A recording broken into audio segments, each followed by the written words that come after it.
Sly Media TV kune nyaya yakaitika kuno ku village 91 ku plot number 9 kwaMutoko kune mukomana akatsakatika kwemazuva anosvika 16 or 17 achizowanikwa atsakatika musango.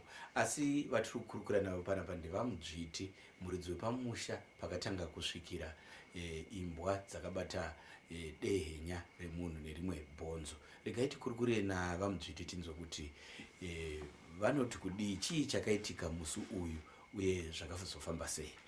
Baba, tinokugamuchirai paSly Media TV. Tinokumbira kuti muudze vatariri vedu vepaTV pedu kuti zvakafamba sei musi uyu. Zvakafamba sokuti isusu tiri mumba kuma 11 ngomona uyu akafamba mupapo bva ati sekuru yaimona bhonzo iro ndaona panapa handisi kulinzwisisa. Ini ndobva ndabuda panze apa ndobva ndazoenda kunotarisa asi paita igudo here kana kuti chii. Ndobva ndatora chimuti changu bva ndasandura kuseri because anga denye rake rakavinga pasi. Ndamusandura so nechimuti chendobva uyu munhu uyu nokuti ndakazoona mazina ake ayatura yapapa sini. Ndobva ndatoona usu ndikati uso saka ndadaro ndakazoti daidza mukomana wangu kuno kuti auye timbobatsirane kuona pamwe handisi kunyatsa kuona. Ouya toti munhu uyu zvaari munhu chitoita sei ngatidaidzei vanhu vese vamuone. Ndobva tatotumira shoko kuna sabhuku wangu mumanikidzi unowawo vanhu ubva watopera kuuya totarisa musoro uyu toona wese vabva ngoti aiwa munhu tichiti tatambudza mamwe mashoko okuti imbwa idzi kai dzakamenge dzichihukura strike dzasi uko dzakanzwa nomwe kwaMuchinja kuma12 dzousiku dzichirwisana nemakava anofunga dzasi uko. Saka tozoti saka yabva kupi imbwa iyi hatisiziva kuti yabva kupi nokuti takazongorona setu ipapa. Saka vanhu tobva tataurirana kuti vamwe ngavaende kumapurisa vamwe ngatichingotsvagei. Wakadzika nopapa vachienda kotsvaga waenda kunotsvaga vanonyanya kutora nguva vachitsvaga vakabva vasvika ndipo vadarika chirodhi chovaenda kuchisango uko ndobva vakaona mateki tozotoenda ipapo vatoona mbasha dzese dziripo but mabhonzo anga apera kudziva ese.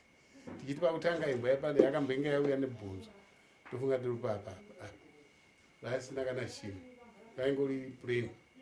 Saka ini ndakanetseka kuti chii ndakatonga kuti pane mombe kudai yakafa musango umu handambozviisawo mumusoro zvangu ndangorega zvakadaro kuti imbwa inowana saka pamwe kutsvagira vana vechikafu.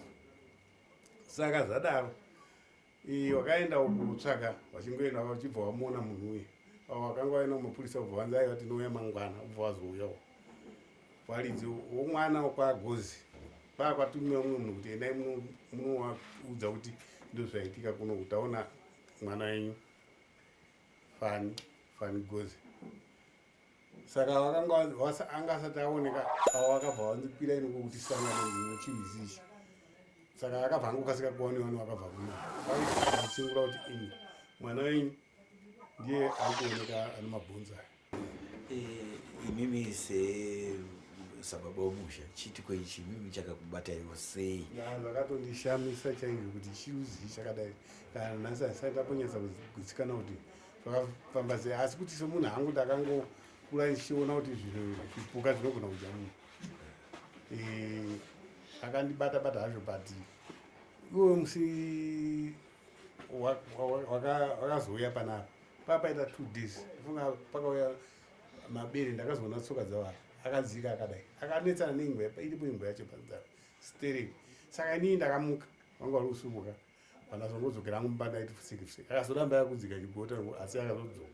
Saka ndakazoenda chinotarisa ndikuona masoko amabere aenda kupi tisati taziva bafuti kuti pano zvakaitika kupi sango ikoko.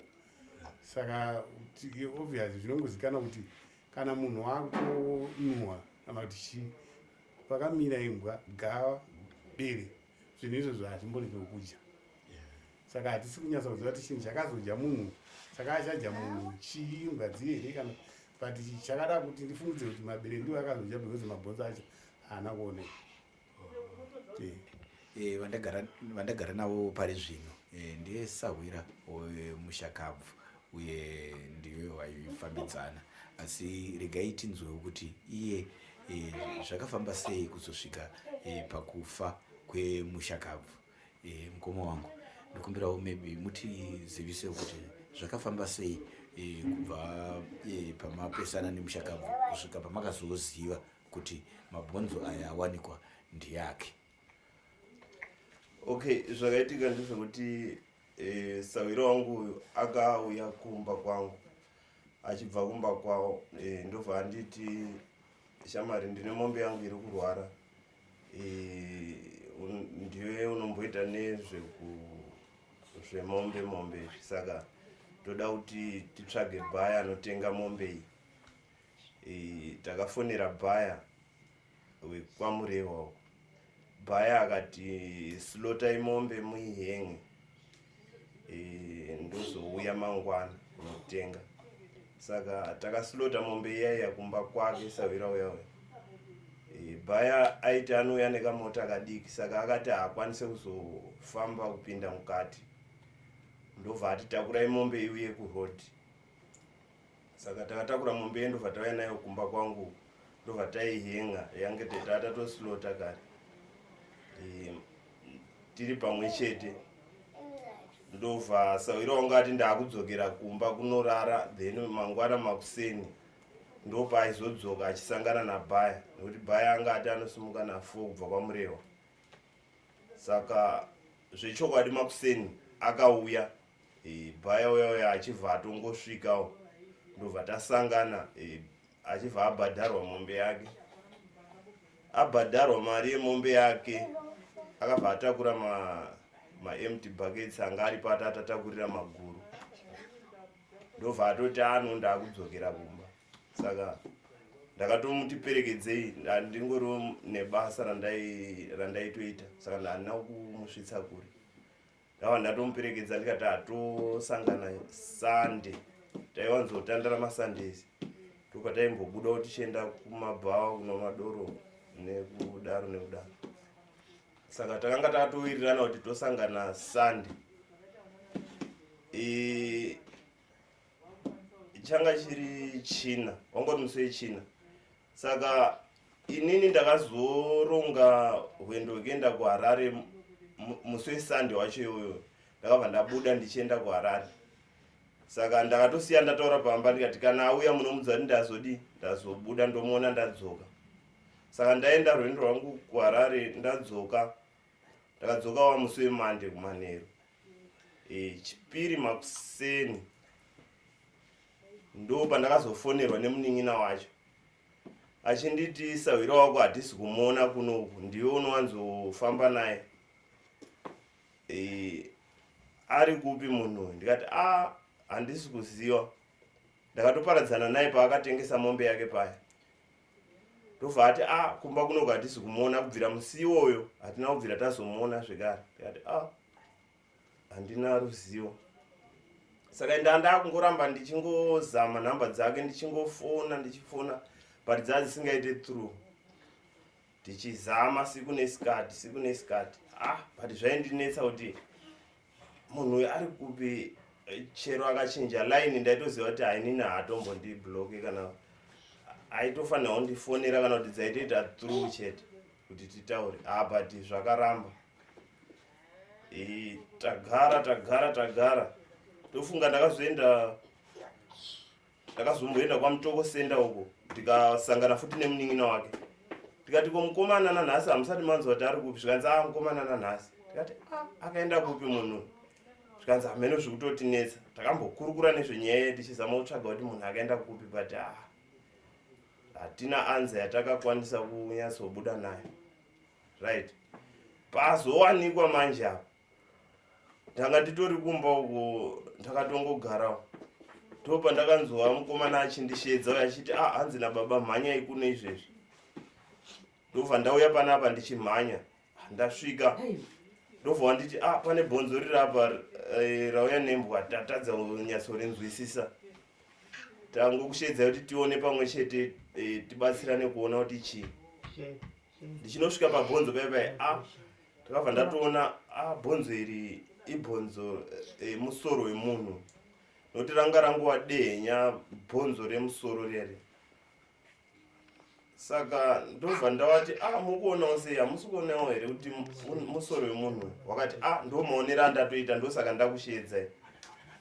Tikati ende bhonzo riya rairatidza kuterwa nenhunzi zvokuratidza kuti chinhu chakafa mazuva ari padhuze, chichiri kutonhuhwa nekuti rari chitokanda kasimero. Tikati iyi haisi nyaya diki. Ndobva tati mukomana chitomhanya unoudza sabhuku, ivhu waudzawo newawakidzani awa. Ndobva vanhu vakaungana nguva diki diki, vanhu vanga vatoungana wazara. Tikati nyaya iyi todii? Tikati sabhuku chiendai kumapurisa, nemumwe mukomana next door wedu anga ane motorbike. Saka tikati chifambai nemotorbike mumhanye kunoudza mapurisa. Pane mumwe futi next door wedu watakazoti chimhanyawo nedivi rekuzasiri unoudza vanhu, kusanganisira wekwagodzi wacho iwawo waridzi wemwana iyeyu, kuti kuno kutaona musoro wemunhu. Plus senyaya tatangudzwa kuti munhu haasi kuwanikwa, zvinhu zvaingotishungurudzawo tichifunga mufungo kuti saka angadai ari iye kana kuti, saka tatisati taane anza. Saka munhu watakatumira kwana godzi ikoko akaenda, isusu tasara panapa tatakaita chitsama mbijana. Ndobva tati isusu hatichamirire wamwe kuuya, ngatigare tapinda musango. Saka patakabvunzana kuti toenda nedirection ipi, pane muwakidzani wedu akataura ipapo kuti imbwa dzenyu ndakadzinzwa dzichihukura zvakanyanya nechemusango ikoko kwatakazowanira munhu. Saka tikati hapana imwe direction yatichaenda nayo, ngatigarei tatora direction iyoyo iri kutaurwa kuti imbwa dzaimbohukura. Takangosimuka pano, takananga ikoko tisati tatomboita tarongana kuti ngatichitsauranei, titi wamwe wafambe neapa, wamwe wafambe neapa, wamwe wafambe neapa. Tichiri kutongofamba tiri mukanzira kudai, tine mumwe mukomana watati naye anga atongoriwo pakati pevamwe. Ndofunga tatakuita setinoti pfuurirei nzvimbo yacho yazvakaitikira. Mukomana ndopa akati kochiko chakachenapo icho. Ndobva tati papi? Ndobva ati apo pane chinhu chandiri kuona chakaita kakucheneruka so. Ndobva tati ngatitarisei. Tichifamba tichienda, tatangosarirwa nekadistance mbijana almost zvekuma 30 meters ikoko. Ndakabva ndaona bhutsu dzewhite manje mateke ake mukomana uyo. Takazosara tosvika ipapo, but bhutsu idzo dzenini ndandatodziziva kuti bhutsu idzi kozva dzinenge dzabhururwa ngwani. Tichizosvika ipapo maworksuit acho ndakabva ndamaziva, trouser ndakabva ndaziva, wallet yake yanga yakangodonhawo paside ndakabva ndatoziva kuti munhu akapararira panapo uyu ndiye munhu uya anga achitsvagwa uya. Zvadaro tatarisa takazoona mabhonzo, papa sisina, mutumbi wese papa sisina. Papa ngori nemabhonzo anoerengeka zvokuti kana kuabata muruoko unotokwanisa kuabata. Tatenderera ipapo takazoti ngatimirirei mapurisa. Chinhu chatakakwanisa kungobata chikwama chatakabata tichivhura kuda kupuruva kuti zvechokwadi here ndiye. So vanhu vangu vangorovawo nehana, but pakavhurwa chikwama chitupa chake changa chirimo. Tikarakidzana, vanhu vakanyatsa kugutsikana kuti saka shuwa munhu ndiye chaichai. Zvadaro takazomirira mapurisa. Mapurisa akazouya wakaita basa rawo, wakatakura mutumbi, wakazouya pano wakatora dehenya remusoro uya nekuti patakaona hapana akazobata, takangokwidibira nedhishi ndobva tatsitsa nematombo pamusoro. Alright, imi muchikurukura sasawira anga ambori here nemamwe maproblems ake personal anga anawo ekuti angave tichifungidzira kuti anogona kunge akamwa mushonga akaita zvimwe izvozvo zvisakarurama maybe zvinoita kuti azvipfuudze? Inini ndichikurukura naye handina hangu dambudziko hombe rakambondiudza ringanangane nekuti munhu angasvike pakuzviuraya, nokuti munoona kuti vanhu vese pakugara tetingoriwo nemaproblemu. Saka pakutandara muchitaura munongotaura kuti ndikufunga kuti zvakati dai zvandiitira ndikunetsekana nezvakati, but haana kumbobvira akanditaurira nyaya yokuti munhu angakwanisa kunge achizosvika panguva yokuti tifungidzire kuti akamwa mushonga. Then mukuonekwa kuri kuitwa vamwe vachikurukura vari kuti hanzu dzake dzakabvaruka dzichiratidza kuti pane zvinenge zvakaitika paari. Imimiwo Sasawira, imimi munozviona sei rufu rwake urwu ende munofungidzira kuti zvakafamba sei? Rufu rwake rwakati kachamadza.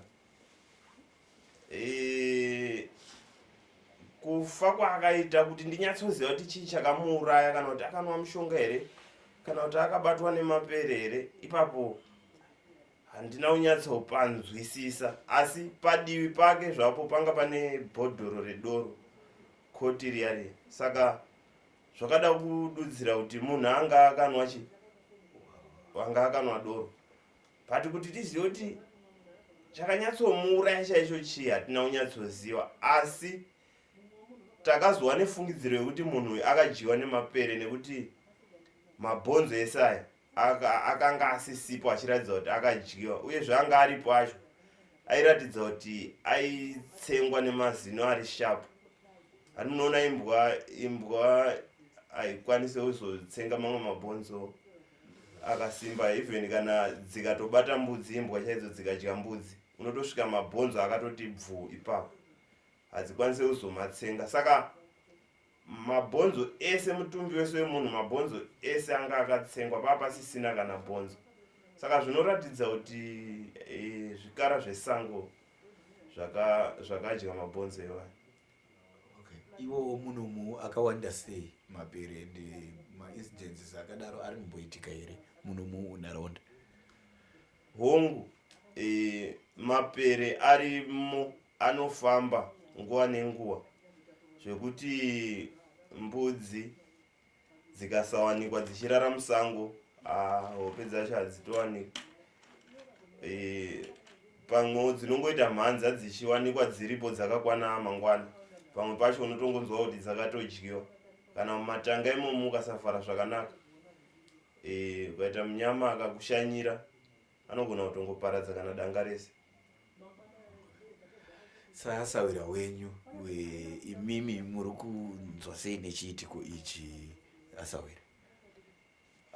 Chiitiko ichi chinhu chiri kundishungurudza, nekuti ifirst time yangu kusangana nezvinhu zvakadaro. Ndine vamwe vanombondi nyaradza vachiti no zvinoitika, maybe kuuya kwakaita imbwa nemusoro, maybe inguva yake yanga yakwana yekuti Sawira ndionewo ndiri musango, ndo pandakafira. But nanhasi hazvisati zvanyatsondiperera mupfungwa dzangu, even kana dzonguva hope dzinotondinetsa kuwana ndichingofunga nezvazvo, kuti munhu anga ari padhuze neni zvakanyanya.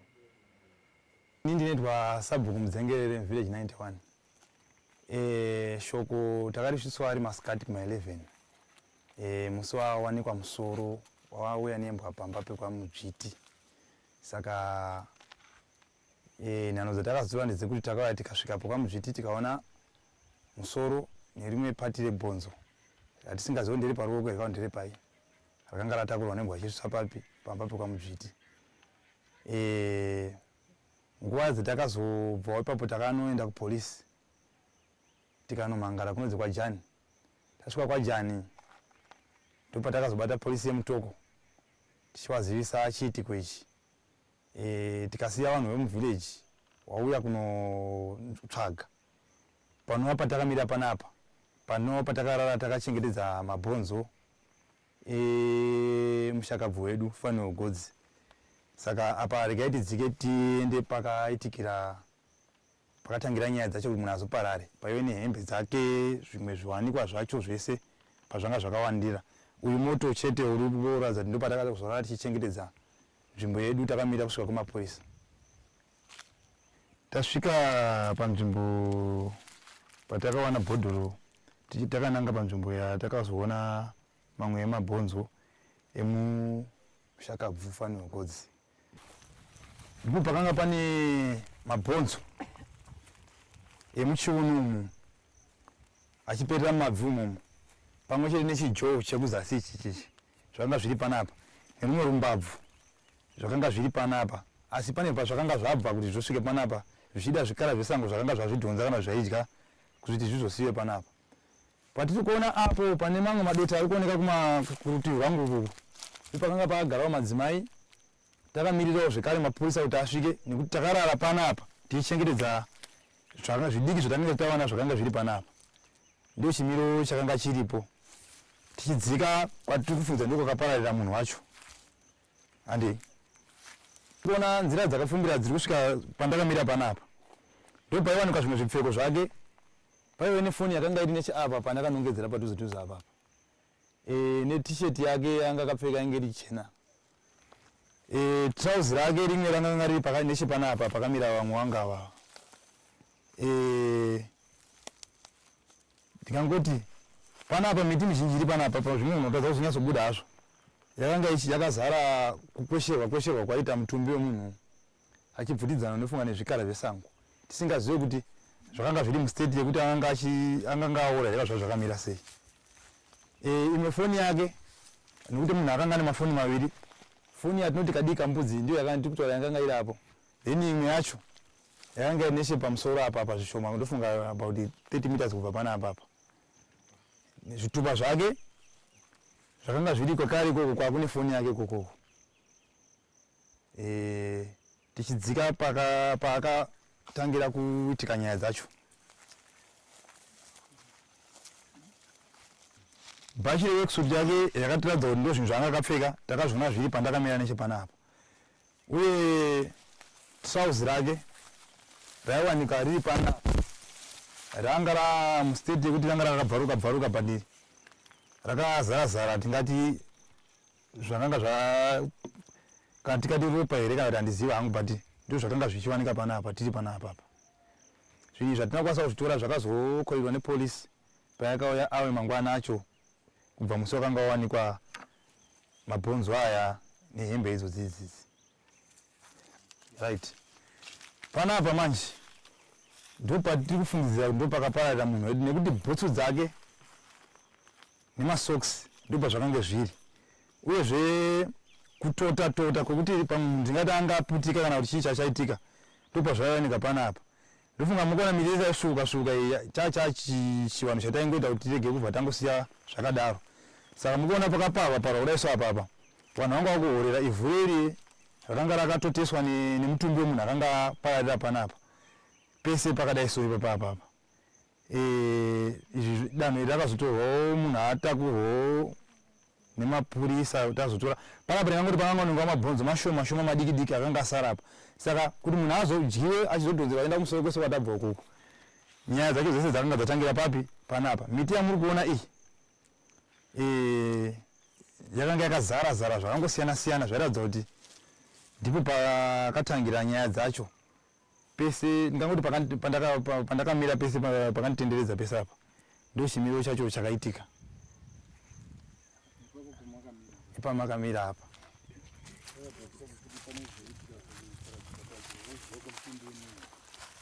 Ipo pano pandakamira panapa panoratidza futi kuti kana iri dziri nyama dzaivawo nezvipuka zvaidya mutumbi wemunhu uratidza kuti wakapfuurawo nepanapa. Hatizozive kuti chii chakazonge chichitora nzvimbo kuti zvimwe zvaiti zvishayewo. Ndo chimiro chiripo amene ndo zviri kunzi mamwe mabhonzo haana kuonekwa, mave nepurani ipi yekutiwo wawane mamwe mabhonzo emushakabvu?